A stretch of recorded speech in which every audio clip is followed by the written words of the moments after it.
எனக்கும் சரி அருணுக்கும் சரி நிஜமாலே கை தூக்க கூட முடியல. நீங்க அந்த ஒரு அனௌன்ஸ்மெண்ட் மட்டும் ரிசல்ட்டை மட்டும் கேம் கிடையாது, நான் பேசிட்டு அந்த ஒரு ரிசல்ட் மட்டும் சொல்லிட்டீங்கன்னா கொஞ்சம் எல்லாருக்குமே உட்காந்து அவங்க கரெக்டாக என்னன்றதை பார்த்துருவாங்க.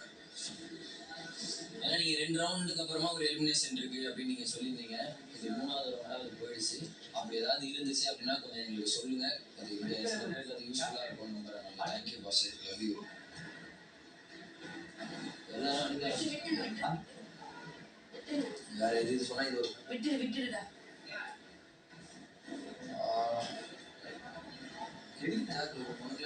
என்ன பண்ண மேம் உங்களுக்கு ஓகேவா?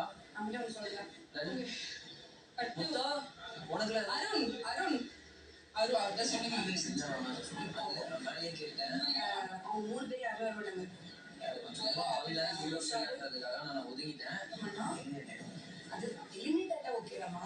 எலிமினேட் ஆகாம உள்ள நிக்கிறான், திருப்பி கமிட்மெண்ட் வருதுன்னா நாங்க வந்து விஷால அவங்க வராமனா தடுத்துக்கணும். நீங்க இவங்க கிட்ட போய் சண்டை போட்டு எடுத்துக்கிறீங்களா?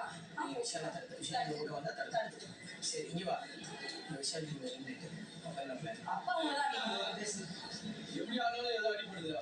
ஆமா எப்படி ஆனாலும் செங்கக்கல்ல வச்சு விளையாண்டுட்டு இருக்கோம். பொம்மையா அடிப்படதான் செய்யும். யாருக்கு அடி இல்ல? யாருக்கு அடி இல்ல? அடிக்கிறவனும் கான்சியஸா இருக்கணும், அடி வாங்குறவனும் கான்சியஸா இருக்கணும். அப்படிதான் அதுக்கே விளையாட முடியும். இல்ல இன்னொன்னு அடி போடும்போது மட்டும் அடிபடுமா எல்லாருக்குமே? யார் மேலே யார் போடல. கீழே போட்டு இல்ல இவர் கையில கல்லு வச்சிருந்தாரு, திரும்பி இருக்காரு. என்ன அடிபட்டுருக்கா?